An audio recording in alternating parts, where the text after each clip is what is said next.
January 2019, we knew we had to find another way to make our product. And we couldn't find anybody to do it for us, and we decided, you know what, we're gonna have to make it ourselves. We were in Hawaii. We have a little bitty condo in Hawaii that's about 350 square feet, but it's right on the ocean on the island of Molokai, and realizing that we had to find another facility to make our project. So I started looking for properties. Found a property in Hatch, downtown Hatch, New Mexico. From Hawaii, we put that building under contract to buy, and we thought that's where we would go. We came back in end of February and went up and looked at the building. We got a contractor to come look at it.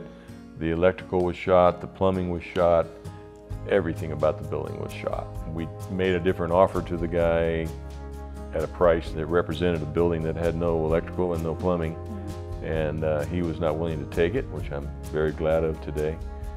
And we started looking around at other options, and we found an old grocery store in Las Cruces, New Mexico, which is about 35 miles south of Hatch and where we live.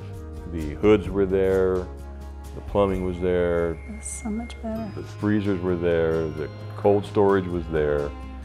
It was really a godsend to have that facility. But it was so much closer to where we live, so if there was a situation where we needed to be there in just like 5 minutes, we could be there. Yeah, now we know that's really where we needed to be because we're there a lot, and it would have been harder to make that 40-minute drive. Las Cruces is, you know, the city I was born in, and my dad was born here. My dad's mother was born here, so we're going back, you know, 3 and 4 generations. All my kids were born here. It's a beautiful city. The Oregon Mountains to the east, just gorgeous views. Rio Grande River going down the middle. Las Cruces is my home. I love it here. So we're glad that the plant ended up being here. So we made this decision in March, and we need to be open in July. We were at this building in Las Cruces, and we were all there. The contractor, the engineer, the electrical engineer. My contractor looked at me and said, "Randy, it ain't gonna happen. We can't get you open in time for the season. And it's just not gonna happen." So I was just heartbroken. We were heartbroken. And so I said, well, let's you and me go down to the city and see if they will expedite our approval somehow.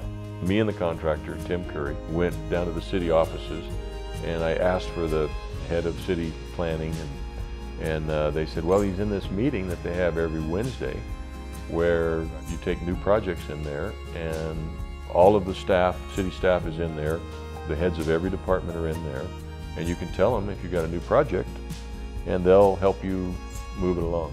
And I know for a fact that was a godsend, because I left the facility, my contractor saying there's no way in hell you're going to get this done. And I say, well, let's go ask the city. And I walk in the city, and they're having a meeting to discuss this very kind of issue. And so we went in and sat down, and got to be our turn. And they said, well, there's a few problems. We're not sure the zoning's right. And then somebody on the other side of the table said, yeah, but this is a cottage industry, so we can make that work. And I said, well, you know, we can't wait for 60 days to have these plans approved. We have to be in operation in 90 days. And they said, you know what, we've been looking for a project that we could expedite and really show how fast we can make something happen. And they all looked around the table and they said, we'd like to do this project.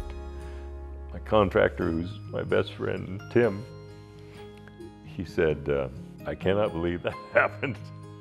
So going from the building and having Tim tell me it ain't happening, and walking into the city and then telling me we can make this happen was pretty cool.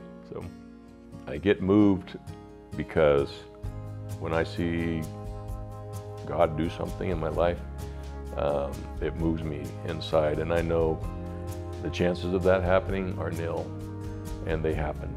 And so I know He had a part in it, and that moves me. That's what moves me.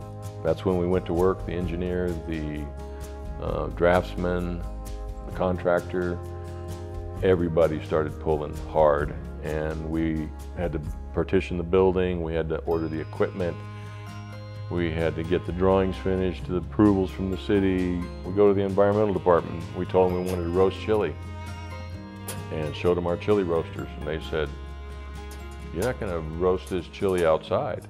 And so then we went to the fire department, and they said, "You know, you're not going to roast this chili inside." So I said, "Okay guys, come on, we got to get on the same page. There's only two places, outside and inside." So we had to build this kind of a cage that has wire mesh, and it's got a roof and wire mesh around it, and it's a tall ceiling outside of the plant. So we were inside outside. And so we're inside out. So it was really a mammoth job putting this facility together, such a short period of time, and far beyond what anything Carol and I could have done. But we had a lot of great people around us too. Our contractor, Tim Curry, put his heart and soul into this. Morgan Baylor, she put together our packaging materials and our labels. Sarah ran everything. I mean, she did everything from the bookkeeping to the ordering to the hiring, and Morgan helped her with all of that. Chris Lang was right there behind them all, and he was doing all of the marketing. And Gabe Payan, our chef, was amazing, and he was just, you know, worked so hard. We had 30 employees that were roasting chili and bottling chili and working so hard 24 hours a day. And my wife Carol was behind all of that, helping with everyone and giving me the strength to do what I needed to do. It took all of us to make that happen. And I'm just grateful that they all saw it as a challenge and something that they wanted to do, and they really applied themselves, and together we got it done. We were able to open October 1st.